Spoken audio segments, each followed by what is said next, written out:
All right, y'all. Welcome to another episode of Mornings with Movers. I know we was running a little behind, but we here now. We always try to be there.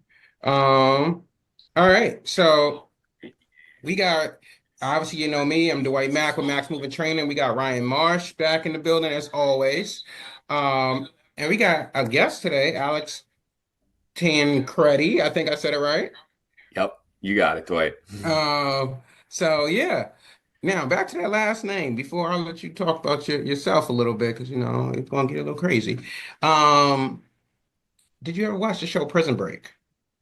I've never seen the show, but I've been told about the Tancredi character from Prison Break. Yes, that's that. I was like, let me find out there's some relations. Yeah. I've never met another Tancredi, but I've been told several stories from our area and a couple TV shows of some Tancredis that people have run into over the years. All right. Well, if y'all have some relations, she probably make you mad. Like, how can you be a part of my bloodline doing stuff like that? Oh yeah, you crazy? But yeah, no. So tell us about your background, Alex. Sure. I am with Mission Disrupt, which is a small but mighty digital paid media and conversion rate optimization agency in New York. I'm actually one of the newest members of the team here, so just joined on at the end of 2024. I spent my first about 9 years in the marketing agency space at a full service agency in Albany, New York. They've got a great reputation, been around for a little over 30 years. I started there as an intern and kind of worked my way up to VP of operations. So I wore a few hats over the last 9 years, everything from business development to account management to, like I said, all the way up to kind of behind the scenes operations for the entire agency, which was really cool for a company that had its roots in creative branding, audio and video production. And, while I was there, kind of spent the time really enhancing the digital marketing team that was there when I joined. But they really wanted to dive into a place that was more analytically driven, which is what brings me more to Mission Disrupt. And I really like to tell people we're more of a testing agency. We're the team that can kind of come in and analyze what is the infrastructure behind your campaigns, what sort of target audiences are you going after, what creative are you guys utilizing, have you set up your web presence and your landing pages to the best of your ability to drive conversions.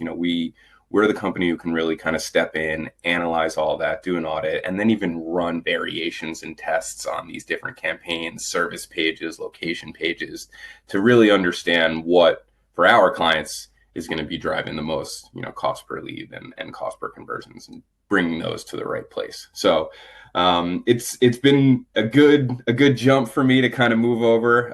The founder of the agency is someone that I've known for a very long time.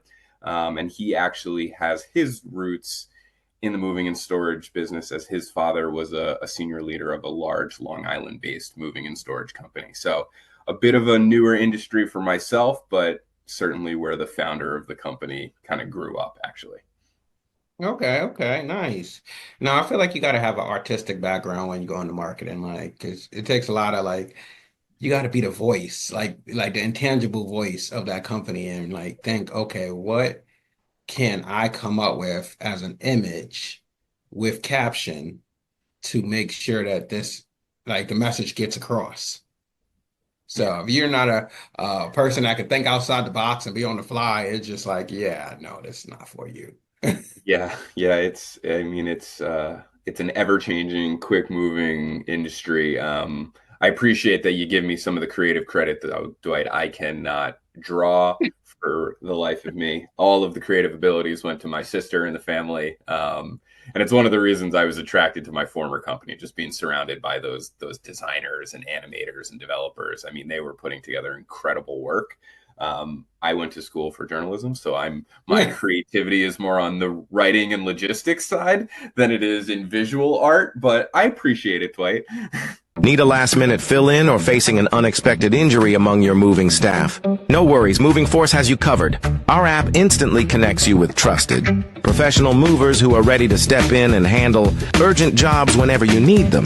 With our reliable network of vetted experts, you'll never be left short-handed. What are you waiting for? Download the app now and sign up for free now. Your stress-free move is just a tap away.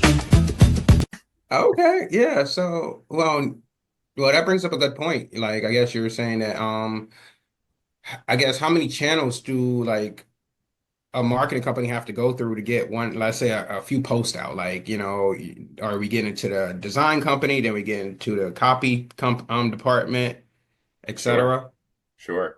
Um, I think it's different for every business, right? Ryan, you're a staple in this podcast, but I'm sure you guys have kind of built everything up, yourselves and had to kind of balance between what internal resources you had to set your brand and get your company out there versus, what you needed to kind of tap external resources for. And I think the reality is whether you moved from marketing agencies to software companies to healthcare institutions to moving and home services businesses, it really varies from industry to industry, and then even within those from business to business. As a funny example, I think one that paints a good picture here, I actually spent a lot of time in home services, in pest control, HVAC, landscaping. You would find home services businesses that were 10, 20, $100 million that they were pushing, right? Those guys had massive internal teams producing all of that content in-house, and they could just pump it out in a day, right? No problem. Versus, let's say, a $3 million pest control company who's really trying to make that push to be a $5-6 million business. And that's kind of a big jump in that industry. Mhm. It's a hard push. They might have a marketing or a sales director in-house, but they've had to tap, an agency who, to your point, there was the SEO strategist at the beginning who may have influenced what a content calendar is going to look like for the quarter based on the services you want to promote and what's actually being searched for. You've got a creative copywriter who's actually producing that content and getting that out the door, to a designer who might be producing the individual assets that go along with that post or blog on a certain page, right? So there's a few touch points, but all of that would be ignoring the fact that AI is out here today, Dwight, and Mhm. there are more assets and tools that are out there. I'll be the first to tell you that if you just want to throw something into ChatGPT and take what it gives you, it's going to be crap. You're not going to like it, and you're not going to rank, and you're not going to differentiate from competitors. But these things are called learning modular systems, right? So they have to learn. You have to feed it. You have to prompt it. You got to train it. You got to give it feedback and move with it along the way. And eventually it's going to start to kind of learn your voice and land in a better place. But I think what people need to remember is just that it is another tool in your arsenal. It needs to be embraced.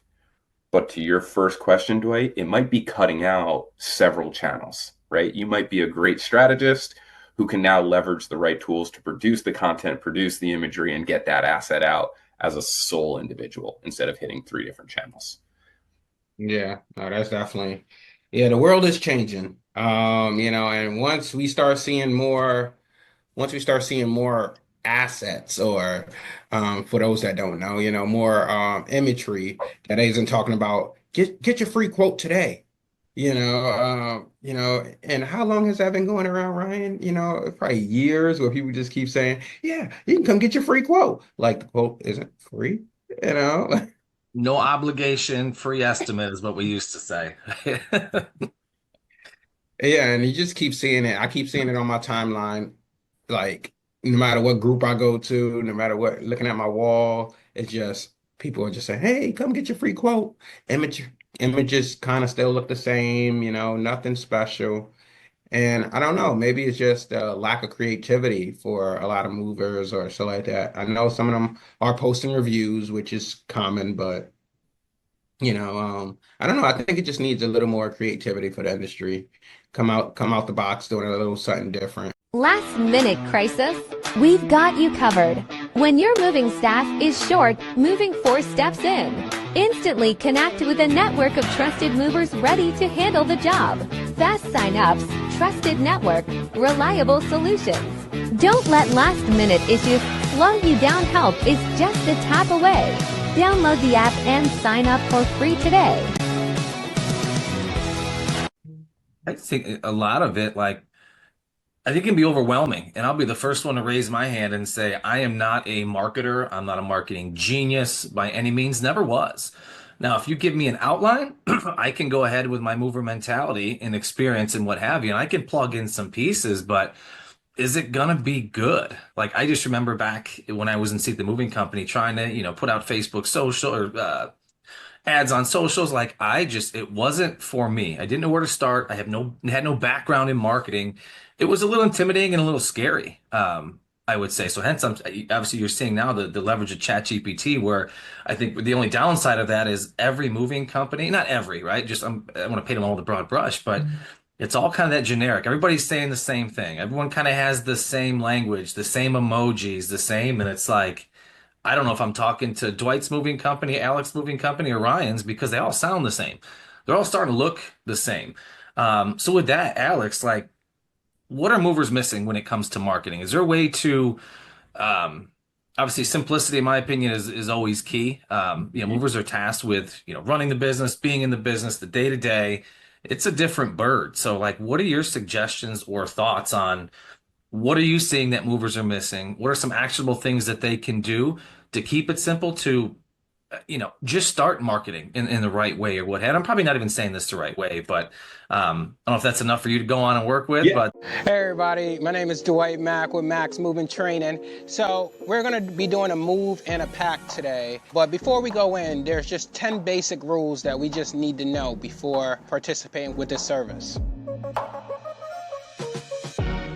So number one, understand moving is a very, very stressful thing. The customer, they're uplifting their life from one location to another. They're having to call all these vendors and get all these suppliers in place so that basically they can make that transition. So their stress level is at the highest right now. We need to be a service provider that comes in and basically keep that stress level mitigated or very low.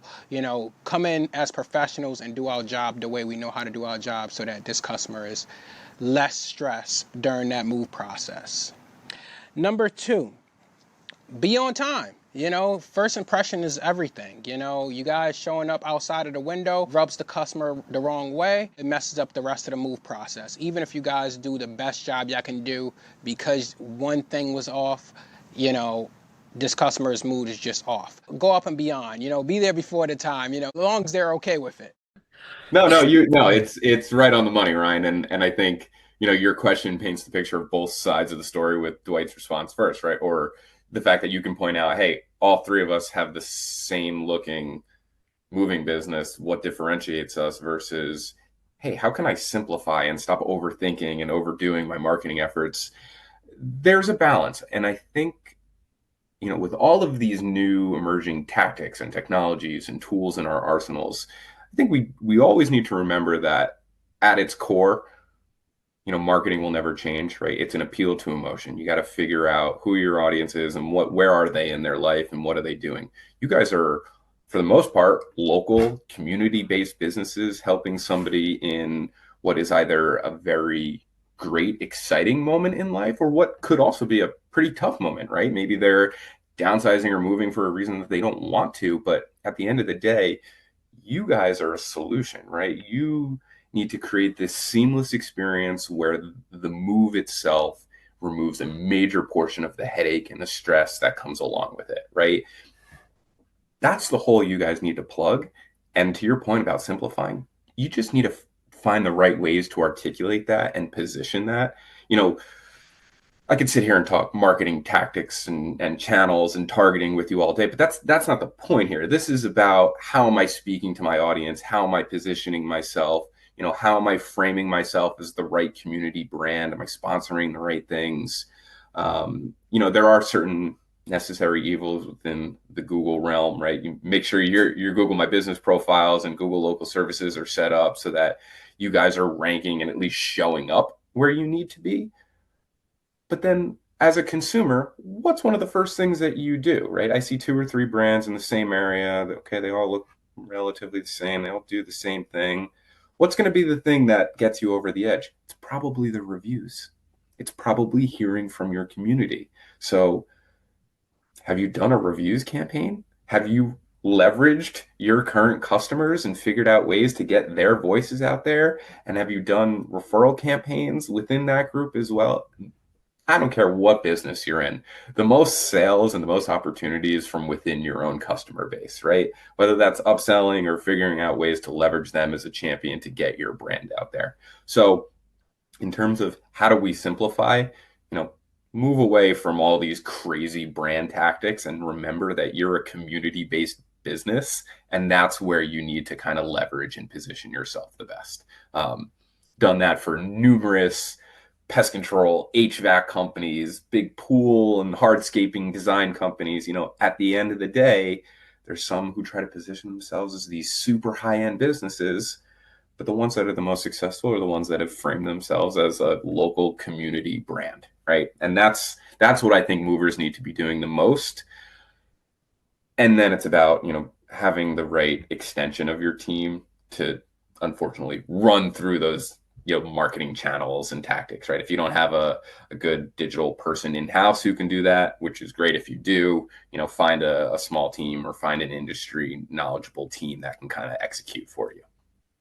Yeah, I think Big Leagues said it pretty good too, matching what Alex was saying about, definitely being more involved in the community. And I feel like when you're more involved in the community itself, the content just flows. It's just like it's one of those things where you don't have to think so hard. Oh, well, I want to talk about getting them a moving quote, or you're always trying to sell them or convert them or whatever the case is, where it's just you just basically just put out the content, have people kind of mold over to you because they're just so, I guess, attracted to the content that you're putting out. Yeah, and keep those offers fresh, right? I mean, you can repurpose things year over year, but don't just settle for we offer a free quote too. Okay, yeah, you and everybody else, but what makes your free quote better, right? And again, at the end of the day, it's the experience. I moved about 5 years ago now, and I use Don's Moving in Albany. I know you guys are familiar with them, but it was that experience from the moment I reached out to the guys who came to my apartment and settled me into my first home. It was that has me referencing Don and telling other people to utilize them, not necessarily their marketing channels. And I know that's terrible as the marketing agency guy, but it's when I do a search for a local moving company and I see a story from someone like me, that's what's going to make me choose Don's over their competitors. Yeah, no, that definitely makes sense. No, I love what you. I'll go ahead, man. Ryan. No, go ahead, Ryan. No, I love what you're saying, Alex. Like we just did this industry report. Actually, we're going to have a webinar coming out next week, and it just struck a chord with me about the experience. Because part of the piece I'm going to talk about is most movers are saying they're investing in marketing this year. They're doubling down on investing in sales. They're going to double down and try to leverage additional expenses, but not a single person or a single company had talked about elevating the experience. So my take, my opinion, which I'm sure this will get shot down all over, like you can invest all the money in the world in sales, you can invest all the money in marketing, and you can cut costs till there's not a damn single cost to cut anymore. But if the customer experience sucks from that first call in or jumping on the website, if it's not simplistic, if it's not easy, I'll say if your customer experience sucks, it doesn't matter how much you throw into marketing dollars. It doesn't matter how much you invest in sales. And it's going to be a piece where like, prove me wrong on this. Like I love, not to prove me wrong. That sounds like super arrogant, cocky, but like show me a different path, right? Like, I don't know. To me, it was always, you could have the fancy marketing, you could have all the fancy ads, but like when I call that company and you get someone that's miserable, doesn't like people, it's like, no, thank you. Right. I'll call the guy that doesn't market a single thing and they're just super personally bubbly and they want to get to know me as a human versus just seeing me as a customer, a transaction. And those are the businesses that I see personally that are winning like crazy. So Louis Mazzaro kind of said it best when he was, again, teaching the industry about matching your marketing with your appearance. When you're on a sales call, roll out the red carpet and all this other stuff to make sure that, customers are extremely happy with your service, but then align that with your marketing as well. So that basically, again, the picture, everything lines up. So for me, it was one of those things where everything was departmentalized. And I keep going back to that because basically it just if you are all over the place and you're wearing 8,000 hats, you're gonna fail at something. So for me, it's like, okay, hey, you know what? If I'm gonna spend all of January working on marketing, then I'm really dialed in on marketing. Obviously I'm not gonna deviate from, operations, compliance, all that other stuff. It's just basically there's a time and place for that stuff, but it's not a heavy focus. If, hey, somebody calls in, hey, I need you to do this insurance document. Okay, fine. It's marketing month. Meet me in February. No, I'm not going to say that. I'm going to take care of it, but I'm going to get right back to marketing once that's taken care of. And now when I get to compliance month, I'm really dialed in on compliance stuff and saying, hey, is everything where it needs to be? Is all the drivers, tested and making sure that they need to do what they need to do? Is the driver logs in place? That's compliance month. So for marketing month, it's like, okay, what can we do for marketing? Are we exhausting all of our marketing channels? Are we paying too much in marketing? What lead source is really just not doing what it needs to do? And just really dialing in. Am I missing anything? Oh, well, I see that my reps have customers on hold a little bit too long because they're trying to get a quote or they're trying to get an answer answered, and they just have that customer on hold too long. So what is that customer hearing when they're on hold? Are they hearing elevator music, or are they hearing something that we can provide value on hold? Oh, well, did you know Max Moving Company offered packing services or storage, and we could take any size customer, whatever it is. Are we always delivering value so that the customers know what we have to offer? And that's part of the marketing model. So it's kind of like really just dialing in so that you don't drop the ball in some way, shape, or form by focusing on everything at one time. There's something to be said for good music on a call, right? Like I love what you're saying. But I Right. personally, yes, we had a piece where it would basically talk about, hey, you protective evaluation. Do you have your packing like that? But do I tell you, you call Apple some of the best. Like I just sometimes I'll just call Apple just to Just see to get a what's going playlist on. going. It helps when you own a lot of the music rights. But I'm with you actually. Early in 2020 when so many different virtual meeting platforms started to turn up, there was one, and of course I'm blanking on the name right now. So that was the bad part of their branding. The good part was the on hold tune. They wrote their own song about their platform and the humor in waiting in these waiting rooms, because that's all everybody was doing now, and it was great. It was super catchy. And again, I work in a studio, so we then did our own versions of it and joking around in our own office, but it goes a long way. And Dwight, we did a lot of sonic branding at our old agency, right? And so that would carry over into on hold tunes that we would do for people. And it's just so important to think about those little things, right? To Ryan's point, it is all about the experience. um, and I would argue, again, don't care what industry you're in, whether you're a moving company or you're a marketing agency, it's the experience your customers have and the quality of the work that you're doing that matters more than any sales tactic you could ever have. I'm new on my team, director of new client strategy. It's a nice way of saying business development, right? At the end of the day, I can turn around to my new team and say, it doesn't matter where I go, where we speak, anywhere in the country that I am this year. What I need to point back to is what you guys are doing. If I can point back to results and a team that's got a good quality of service and their customers like working with you, my job is super easy.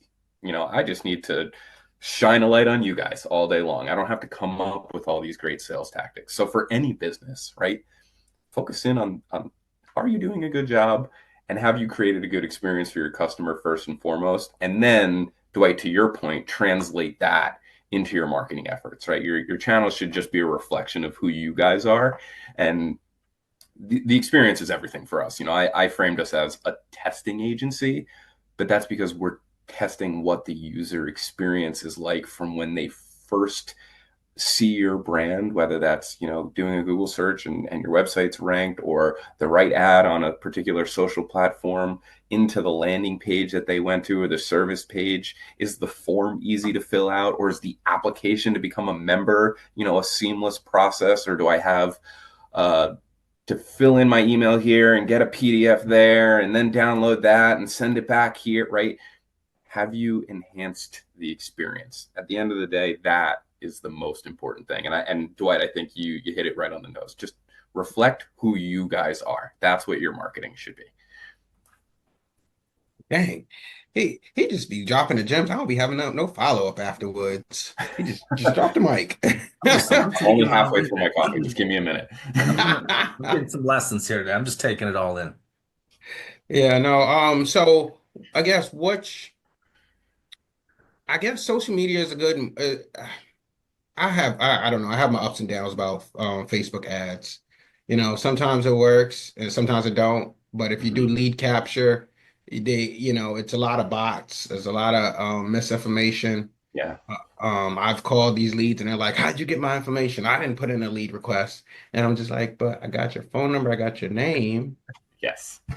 and I'm just like, well, if I can't trust that, like who am I to trust when it comes to social media? I felt like I had more success with Google ads and SEO, just, customers finding me on Google or wherever the case is, than I've ever had with like Facebook advertisement. Yeah. Ryan, similar experience for you too? Uh, you don't want to ask me that question, man. Like I said, Yeah. So first and foremost, on a personal front, I'm a terrible millennial. You won't really see me on social media or posting anything anywhere ever. It's just, I went to school for journalism, so I'm a old school, write things on a notepad kind of guy, and I just never took to it. But I'm in marketing. I work in agencies. I understand the need, and it's a balance. I think whether you're talking Google or Meta, they're both bears that we just have to deal with. So I'm not a fan of either. It's just, again, understanding what's the industry, what's the audience, what's the seasonality, where do I really need to be finding people, and what's the balance? For service businesses, 2020, 2021, early 2022, as Google local services were really kind of coming up, but it was still fairly new. You had a lot of people who knew how to kind of play that game, and they were really leveraging it, and their cost per leads were super low, and it was this incredible channel. And then Google got a little bit smarter, and more people started to adopt it, and that pendulum started to swing back in the other direction. Doesn't mean you move off Google, but maybe you're not dumping as much money into Google local services anymore. So there's just the reality of the fact that these channels themselves and the tools within them are constantly evolving and constantly flowing, and you need to just stay on top of what is and what isn't working. So that's first and foremost. Social media for a business like you guys, I think it's going to be far more about brand awareness.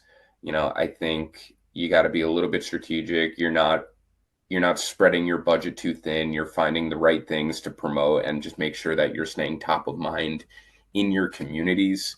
You might find the right seasonality, right? So when are you finding the most moves that are happening? When is, I'm sure there are certain spikes throughout the year in different parts of the country. So when should people be kind of thinking about certain deals that they can promote?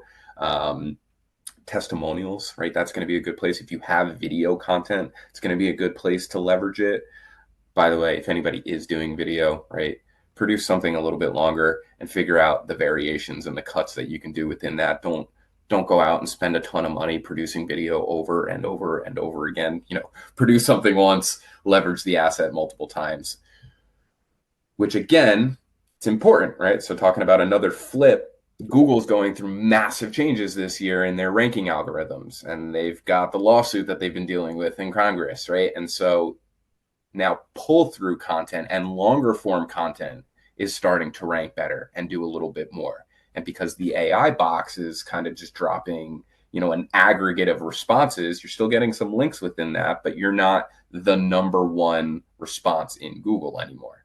Now you have to come up with variety of long form content like video that you can now leverage both in meta campaigns and in the right search campaigns, right? Or YouTube's second largest search engine that's out there. People forget that. You put a search into Google, you're going to get some YouTube links.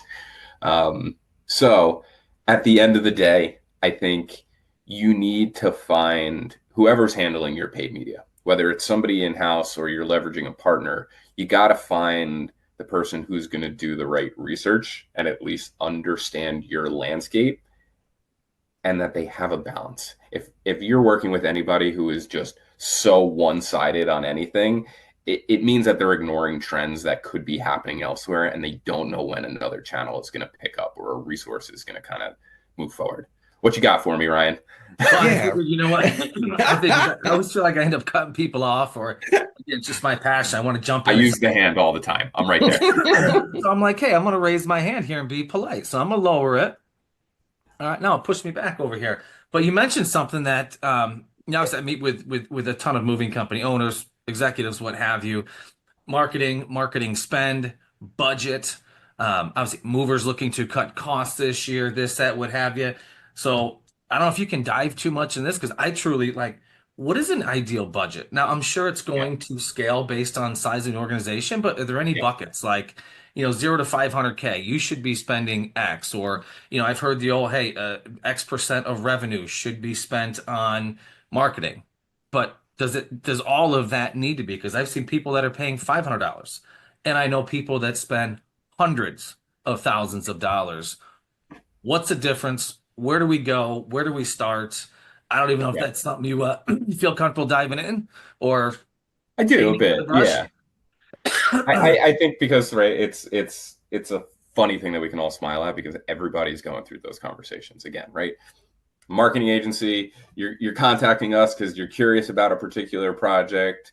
Totally understand. What do you guys have in mind as a budget for this, just so we know where to kind of keep our heads in space, right? Oh, we never thought about it. We have no budget, right? We're just, you tell us. All right.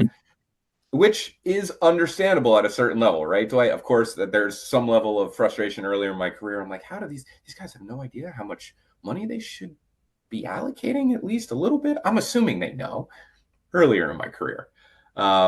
If they don't have those resources in house to really kind of dive deep and come up with, hey, what should our sales and marketing budget be this year?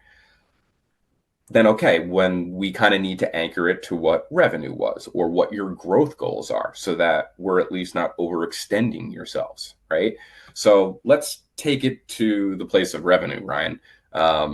With service-based businesses, you run the gamut, right? You find people who are little crazy, little ambitious, and they're going to spend like crazy. And they just go full bore. And you have other people who've been around for a while or just owned their community from the beginning, and they're like, my business has been growing forever and I don't really spend on marketing. Referrals is where it's at, and I'm just going to keep letting this rock, and then I'm going to sell my business because I don't have a succession plan either, right? Totally fine. That was Yeah. me. We Yeah. spent zero money on marketing, zero on leads. So like that's why I just don't have that experience or exposure with this side. We were blessed to not have to. And Yeah. you got a good market, I right? should You got have raised my hand again. No, that's okay. You can look. I grew up in the tri-state area in New York. I'm so used to people just yelling over each other all the time. I think, Elmira area, right? Central New York, you found a good pocket, you owned your community, everybody knew who you were. And you see that even in saturated areas. I've seen very high-end pool companies in North Jersey, right? A lot of competition there. Same thing. They've just been around forever. The referrals lead to the business. But if you have to create what is a budget, if you're going to start deploying, say you are in a competitive market and you kind of need to figure out how to move away, I've always said that whole range of all the gamut is 3 to 10%. The larger guys are probably spending around 3% on their marketing. And mind you, that's everything. That's the software that you guys need to invest in as a part of your marketing channels. That's the ad spend. That's the marketing agency that you're working on. That's any creative that you're producing, right? All in is what that percentage represents. And I think it goes up as far as 10%, right? I have seen small businesses who just feel very confident. Marketing is their background, and they just come in and they're like, look, I'm going full bore. I want you to develop my full brand right now before the business even grows, and then we're going to go heavy on marketing based on the seasons that I know. Some it works, right? Others, they're trying to do that in an extremely saturated market, and it's just that's too tough as a new business. I think the safe place is around 4 to 7%. Again, let's look at the size of the business. Let's look at the market that you're in, and what are you guys trying to do? Do you have some realistic growth goals in mind? Are you shooting a little bit higher this year? Have you not touched the brand in 40 years, or are you coming up on a big anniversary and maybe it is time to evolve that brand a little bit? Or is the brand in a really strong place? Community knows you, and now it's just, working with the kind of testing and predictive type agency like Mission Disrupt, who's going to say, all right, here are the personas, here are the target markets, here's what we know about the real estate market and where things are evolving so much, and how can we kind of anticipate what are going to be the best new regions or zip codes to saturate with our targeting and our new offers, right? Again, at the end of the day, I think if you have pre-packaged marketing solutions for $2,500 a month, we do your website and your SEO, and then 3 years down the road, when you've grown big enough, actually you don't own your website, we do, because it's proprietary. Those guys aren't going to help you. I think it's about, find the right partners, again, in-house person or marketing team that's asking the right questions, that's poking and prodding into your industry and your market, and not just spewing out what has been done before. If they're coming up with a custom solution and they're doing the right things to kind of track and analyze along the way, should be okay. I think that's a big thing that has attracted me to Mission Disrupt, is that testing element prevents you from just spending all month in channels that aren't producing. So that's it. It's been unique to kind of collaborate with a team that's a little bit more agile, kind of day to day and week to week. I'm jumping in, Ryan. Just New York stuff. You got to raise your hand, Dwyght. I'll lower my hand. Go ahead. But no, I was gonna say, yeah, no, when it comes to the market and distribution, if you're gonna be around the 7% for those listening as well, is make sure, like, because we were big on leads, actual lead provider, third-party lead providers. Okay. So it definitely took a lot of adjustment. So, test, track, and tweak, was the model at the end of the day. So if you are just getting leads and you're like, well, hey, I want to focus on these counties and stuff like that, make sure one, those leads that, let's say you are in Florida and Orange County or Orlando County, wherever, is part of your market. That's a huge city. So if you're not directly in the city and you're like, well, hey, I want to target all of Orlando, obviously, one, is the price feasible for those customers in that county, like including your travel fee to get from your headquarters to them, because if the price is going to be too high, you're not going to get that customer anyways. Now your marketing dollars are being wasted in that county. So, make sure that one, the county is close. Two, make sure that you're actually targeting customers in your I guess your I don't know what the right word is for it, but make sure you're targeting the right customer in your market. Like if you got a 3 hour, 4 hour minimum as a company, don't just say, oh well, hey, I want one bedroom moves, because obviously the one bedroom moves you're gonna price yourself out because your price is gonna be too high. It doesn't take 4 hours, ideally, depending on where you are, to complete a one bedroom move. So, now you might be like, oh, geez, I'm charging this customer $900 to do a one bedroom or studio move. And they're like, I can't afford that. So now you have to talk to those lead providers and say, hey, I need 5,000 pounds and above, so that basically my marketing aligns with our pricing structure. And that's how you're going to, one, stay within that 4 to 7% range, because you're not blowing your marketing dollars on leads that don't matter. Yeah.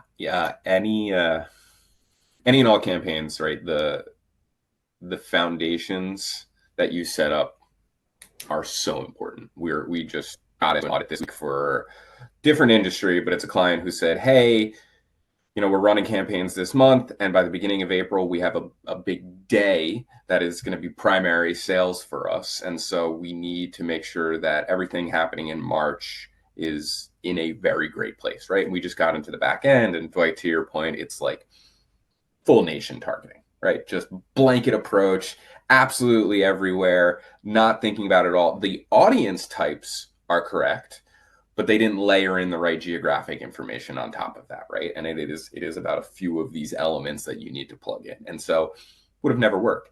I don't care if they blanket approached all of New York State, still wouldn't have worked, right? You got to think about the right areas, and have you done enough homework on those areas? Saturating your market, and again, coming from a lot of pest control and HVAC, saturating your routes and doing route targeting is something that we did a lot, right? Are your guys hitting as many houses as possible within the routes that they're already driving? If we're doing a move in the morning, the location that they're moving them into is the next move within 5 or 10 minutes of that house, right? How do we optimize our routing as much as possible and the targets that we're hitting within them as much as possible? Mission Disrupt is actually partnered with this very large data house, a lot of AI technology behind it, but they're actually connected. It's not artificial data. It is 250 million households that they are connected to around the country. And what it's doing is aggregating the data from all of those households, layering it in with the data from our clients that we can plug into it. And it's doing a multitude of things for us, right? It's allowing us to essentially predict on different personas, on target audiences, on products that should be offered or services that should be offered, what geolocations we should be getting into. So again, we've come to this place where there is just so much data out there, right? And this is a new up and coming business that I'm very fond of. And this is coming from, I have some experience working with Experian and some of the biggest data houses in the country, like Axiom as well. There's no excuse for not leveraging those kinds of things. If you have any sort of growth plans for your business, marketing agency aside, have you leveraged with the right data providers to make sure that you're doing the research on the areas that you want to grow to? It was one of the biggest mistakes I've seen service businesses make, is that desire to grow geographically before saturating their current markets. And then when they did, it's, hey, we know that's the really affluent zip code northwest of us, so we're going to go there. Whereas, might not have been quite as much money to the south, but there was far more opportunity, and the cost per leads would have been in a better place, and ultimately you would have made more money there. Same thing I've seen, again, I'm going to reference, service-based businesses that were looking at lawn care services, and these guys for a while were just trying to base it on the zip codes they could target, and then turned around and realized, oh no, actually it's the neighborhoods nearest to the golf courses in our communities that actually are providing the most leads, or the most quality leads for us. And then that is the last element, right? Okay, if you're going to go partner with a lead source provider, but to your point, Dwight, what are the quality of those leads? Because I need to make sure that I'm not getting pummeled, and then I'm only converting a low percentage of those, and that cost per lead is skyrocketing, right? I'd rather take less phone calls and convert on a lot more of them, right? And just make sure our team is busy and that the calls that we're having are going to be, quality. It just, everything makes me think of a tangent. Record your phone calls too. Are you recording your phone calls? Are you picking up on the kind of customers that are calling you? And are you analyzing the experience from the sales team that might be answering that phone call, right? There's just too many tools out there to collect data and analyze what your team's doing and how to grow and where to grow. So I think that's probably my biggest recommendation right now, is leverage the right data sources and saturate your markets correctly. Don't just haphazardly start moving into what you think is going to be the best for your business. Okay, Alex, we're gonna give Ryan a chance because he's been waiting patiently. I might have lost my train of thought, but I didn't. I'll tell you.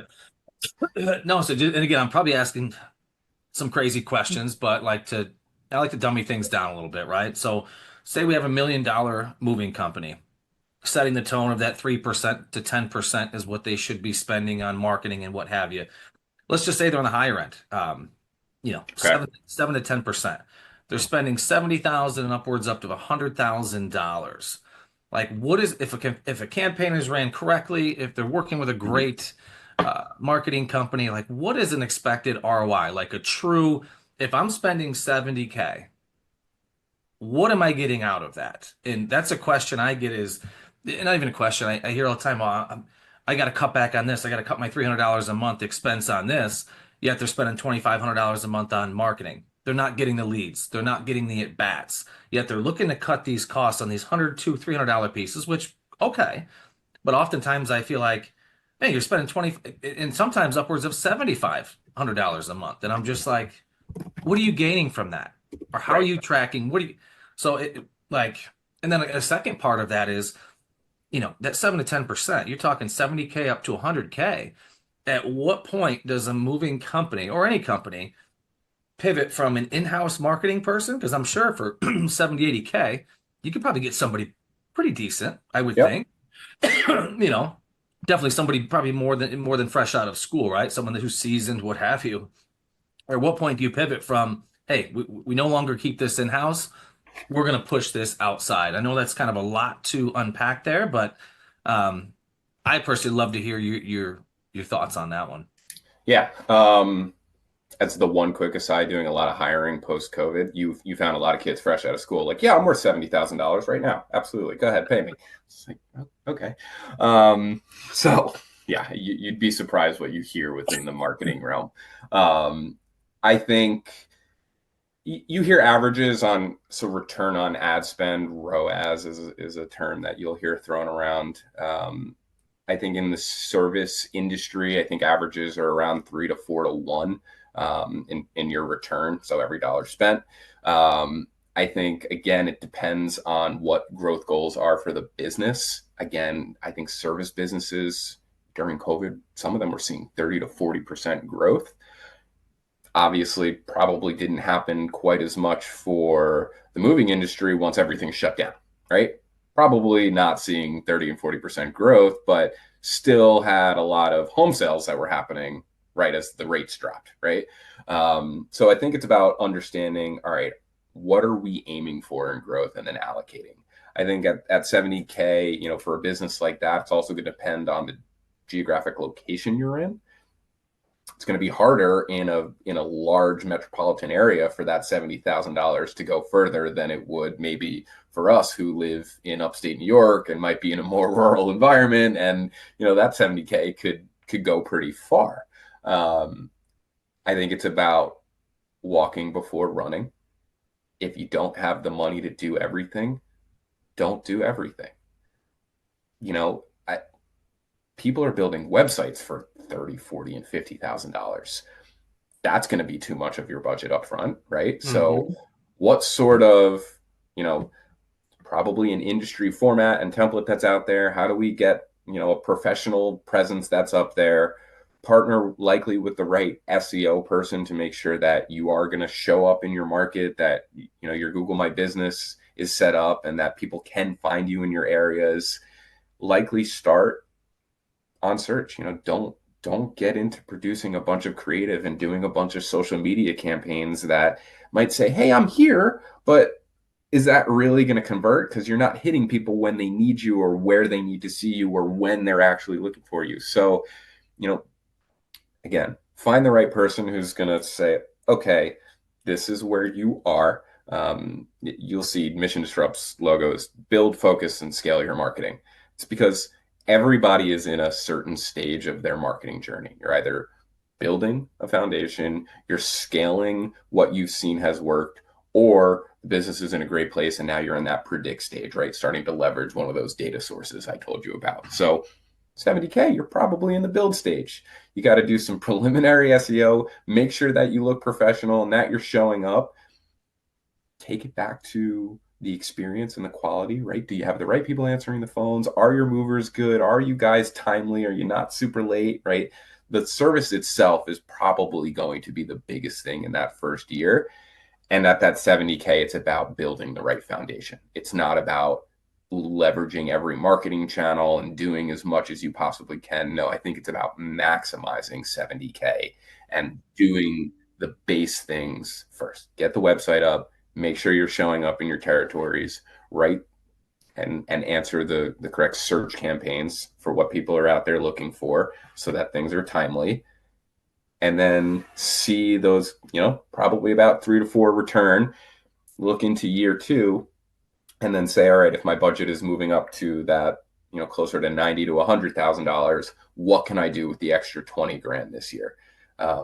You should always be, building a 3 to 5 year plan, right, for a business. The marketing team or the marketing person just needs to kind of plug into that and supplement. All right, what are the incremental steps I need to take here for us to hit those goals? And I think more than anything, that's what it's about. It's just building the right plans. We, even within a year, are very adamant about quarterly planning. Yeah, I get it. I raise my hand, y'all. But no, so I would say to that, and one of the things I teach my clients as well in our leadership program is forecasting your profit and loss statement every year. Whether you do it in the middle of the year, depending on how your cycle starts, or you do it at the beginning of the year. Forecast what you project to make this year. What's your average job cost? And then basically, once you forecast all of your expenses, your marketing, again, should be between the 7 to 10%. So now you can really see month over month if you're going to make a profit. If you're not going to make a profit, you can see, kind of project right away, where do I need to make changes? And then, go ahead. No, you're right on the money, Dwyght. So, from there, now you realize that, okay, 7% of your monthly spend for the month of March is going to be, let's say, $15,000 in marketing spend. Okay, obviously that's only a projection. Now, if you have the cash flow, everything is working smoothly, and you can get up to that 15,000, the goal is going to be, where are you marketing? Prime example of my marketing budget, it was like, hey, 2,000 going to Google Ads, 2,000 going to SEO, maybe 4,000 going to third-party lead providers. Okay, well, we're already at $8,000. Okay, so now maybe we do have 7,000 to spend left. Do we want to spend it? Because if we don't need to spend it all, we don't. We can optimize the channels that we got right there. Mm-hmm. But then if you realize that one of your months, like January, is only $5,000, because especially if you're in upstate New York, well, if 2,000 is going to SEO and 2,000 is going to Google Ads, they only leave you with $1,000 to spread across all other marketing channels. But do you notice that you have only $1,000 left to spread that cost? And that's where, again, a lot of leaders and owners need to be really dialed in with their expenses to understand what they can actually allocate to their marketing month over month. Right on the money. Yeah, the first thing you said, Dwyght, is what stands out to me, right? Did you do the homework up front to understand how many sales and how many leads you need based on, your pricing and your services? And again, a marketing person can help with that, but that's first and foremost. What does the marketing and sales team need to provide for us to hit those goals? Then you back into the plan for that 70K, right? Without knowing what those final numbers are, we're just shooting in the dark, right? Lofty, 20%. 20% of what? What are your numbers? Break it again. Love the creative. That was the agency I spent 9 years with. But even then, everything is in the data. There's absolutely no excuse for not having the answers in your numbers. So if that's not driving the decisions, then you should be backtracking and getting into a place where you've got the right person to help you with that. And leveraging the data to make those decisions, man. I feel like I talk to them blue in the face every single day about just that. Stop reacting based on what your gut tells you to. Look at the numbers, sift through it. Those numbers are telling a story for you. They're telling a story about your business and the 3-year trend. I love what you're saying, man. Absolutely love it. And if you can afford it, hire a no person. So, so in my last business, I ended up hiring a financial controller because I managed, obviously, I managed my finances, in my opinion, the best way I could and knew how to balance books and all that other fun stuff. But I hired a finance person to really like dial in on every expense that came through the business. So if operations needed money, more extensions on a fuel card or, pay out tips or whatever the case is, this person was really looking at the numbers and making sure that operations was flowing based on the numbers. And I told him, hey, I'm going to hire you. I'm going to pay you X amount of dollars, but I need you to tell me no. I'm not hiring you to be a yes person. Right. And boy, we had some arguments, but it was a productive argument.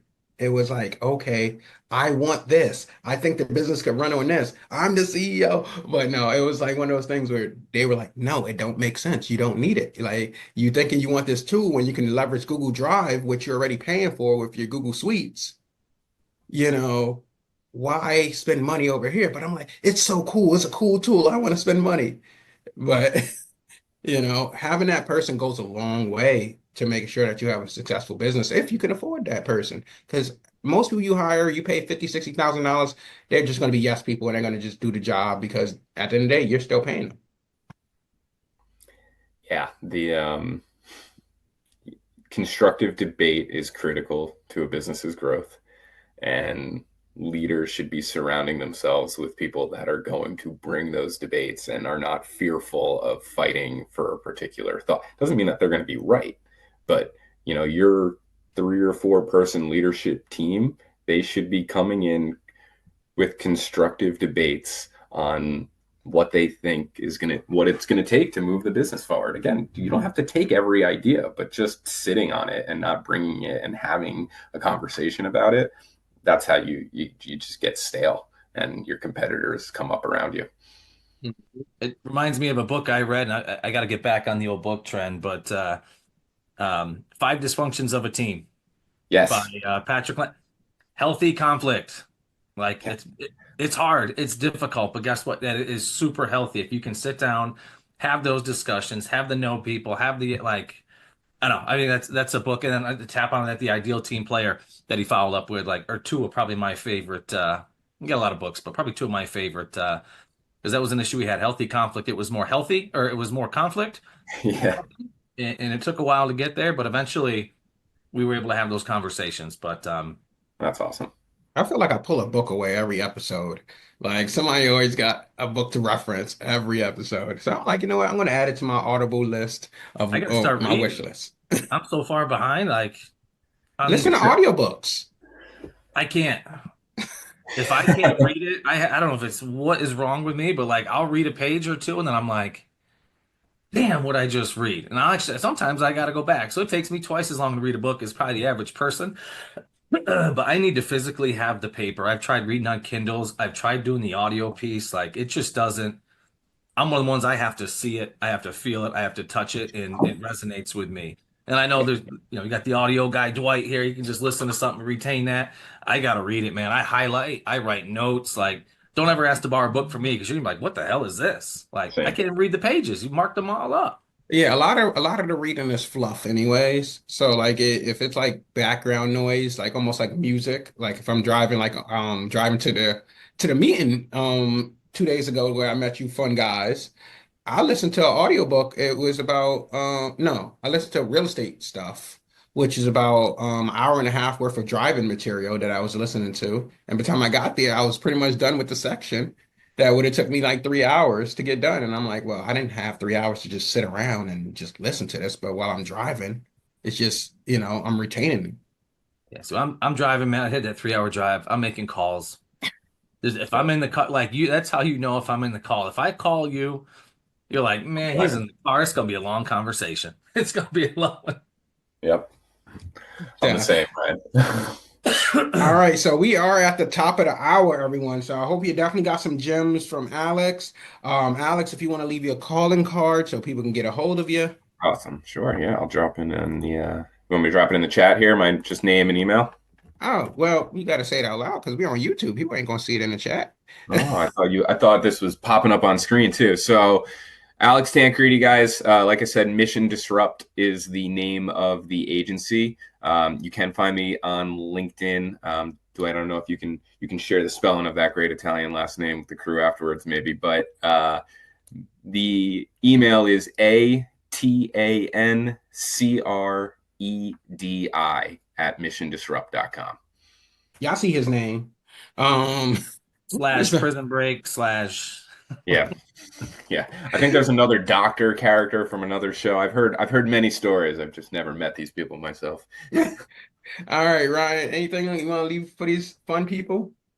No, man, just I learned a lot today, Alex. It was super awesome meeting you at the New York State Mini Mover Hyperlocal event. Shout out to the New York State Movers and Warehouse Association for standing up these events. And obviously, Dwyght, like we were chatting there, like we met a couple years ago, and it's the second time we've only met, man. I feel like I've known you for a long time. So we were debating back, was it at the last year's conference or the year before? And we said that casino where it was, I think it both resonated. Like, no, it was at the casino where we met. It wasn't down on Long Island. But no, just a pleasure to chat with both of you, and obviously a pleasure to see you all, and hope to see you guys at future events because there is two more New York mover meetups, the 19th and the 20th, Westchester-ish, kind of closer to the city there. But yeah, if you all can join, it's obviously it's a good time. Oh yeah, It's great. definitely. It So was y'all great to got meet you both there. Honestly, I really appreciate you inviting me, Dwyght and Ryan. It was great to meet you there. Definitely shout out to Bill at New York State Movers. It was great to finally connect with everybody for the first time. And for those of you who are going to make it to the big show in Nashville next week too, I think we'll have Dean speaking there at a marketing panel as well. So Yes, I'm gonna be all over Dean when I get there. I'm gonna say I met your guy. there you go. I gotta add that to my calendar next year. But for the rest of you guys, definitely keep going out there crushing it. If you need your moving labor taken care of this summer, because obviously you're short staff, Moving Force is going to be that company for you. So our app is live on the App Store. Download it, get your labor right. Yeah. So keep crushing it. And we will see y'all next week. Hopefully, if Ryan's not too busy. I think I'm flying. I have to figure that out, but I'll touch base. I'm week by week at this point. Now I'll touch base with you next week because I'm coming back from the ATA. I'm just not even sure what time I look at my flight, but And we ain't gonna talk about how Ryan just look at his day-to-day calendar versus looking at his week calendar. no, I look at the week, I look at the month, I look at the 3 months, but sometimes when your calendar's so packed, man, it's just like I'm always looking at it because people slide in and schedule stuff. I got a sliver of a window, it gets booked. I'm like, man, here we go. That Calendly link is live, man. You got to check it all the time.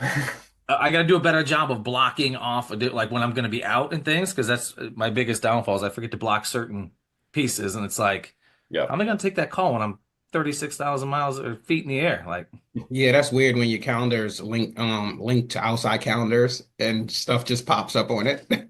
boop, there it is. But I got to go. Actually, I have a 10 o'clock call here. Kind of a wild schedule here as we prepare for the ATA, but it was a pleasure seeing you both. All right, Nice yeah. to meet you guys. See you Take care. later.